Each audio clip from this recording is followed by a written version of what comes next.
Let the words of my mouth and the meditation of my heart be always acceptable in your sight, O Lord, my strength and my redeemer. Amen.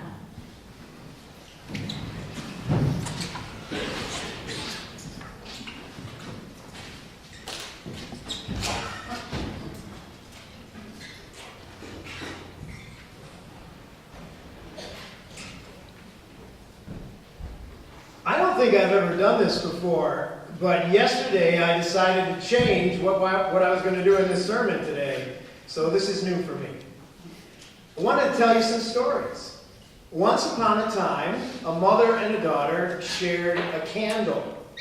The daughter was an adult, but because of her disability, the daughter always seemed like a toddler. But she had a heart full of love, especially for her mom, and one day she picked out a candle and gave it to her mother as a gift. The candle was pink, and it was scented like a rose. Both the mother and the daughter loved to pass the candle back and forth. They loved to light it, they loved to smell it, they loved to share it. They called it the love candle.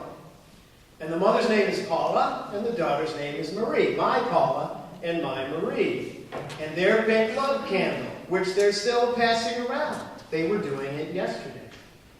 Today is the third Sunday of Advent. Sometimes it's called Rose Sunday. Our Advent wreath has one candle for each of the 4 Sundays of Advent, and they're all blue except for today's candle. It's pink. And when I got to church today, I realized, yes, it's the right thing to talk about what I decided to talk about, because the altar guild put a rose in the manger, which I thought was wonderful. We call this Rose Sunday. The candle for the third Sunday of Advent on our wreath is pink. It's a candle for Mary, the mother of Jesus. And I think of it as the love candle. Once upon a time, a girl was visited by an angel. And the angel said that God was going to give her a child. The girl's name was Mary. Mary said yes. And Mary was not afraid. And the child arrived with starlight and songs and shepherds. And Mary kept all this in her heart and was not afraid.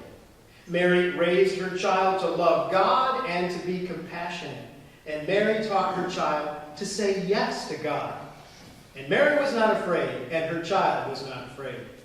Her child became a man, and this man told the truth. This man healed the outcasts, and this man was not afraid. But he had enemies who were afraid of the power of his words and his truth. And one day, those enemies killed this man. And when they did, Mary was there, watching the death of her son. Her heart was pierced by a sword of grief, but she was not afraid. And when her son rose from death and walked again with his friends, Mary was there. All the companions of her son were gathered in secret rooms across the city. They still had enemies who were out to get them. But Mary was there, and Mary was not afraid. And when her son gave his own spirit to his friends so that they could all live his life again, Mary was there, and Mary was not afraid. She was a fierce and a strong woman. Once upon a time, a young man named John became a priest. He lived in a time and a place of religious wars. His home place was called Silesia, and his time was the 17th century. And it seemed like the real religious wars fought with real armies were echoed in his own heart where another war went on. John fought with himself. Sometimes he was gentle and compassionate and did great works of charity.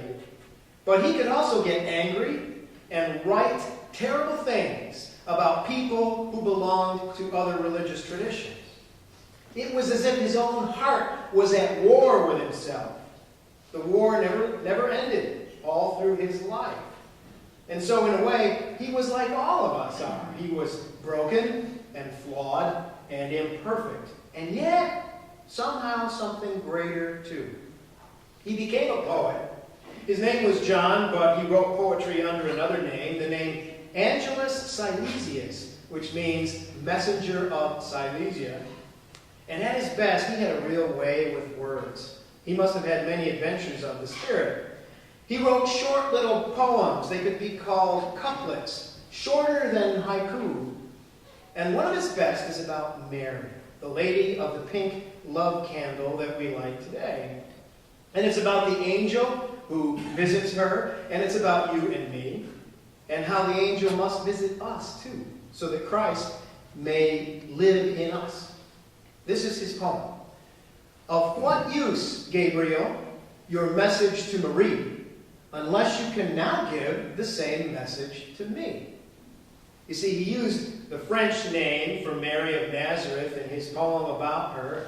Paula and I used the French name for Mary when we named our own daughter, who would one day give Paula the pink love candle. Of what use, Gabriel, your message to Marie, unless you can now give the same message to me? And here we are on the third Sunday of Advent, the day of the pink candle, and I'm telling you once upon a time stories about my Marie, about Mary of Nazareth, and about John of Silesia. But of course, there's one other story to tell. Once upon a time, it's about you. Once upon a time, it's today, and it's about you. Once upon a time, it's Advent of 2013, and it's about you. You get a visit from the angel. Are you ready for it? You get the life of Christ born within you again. Are you ready to receive it? You get the love candle. Are you ready to light it in your heart?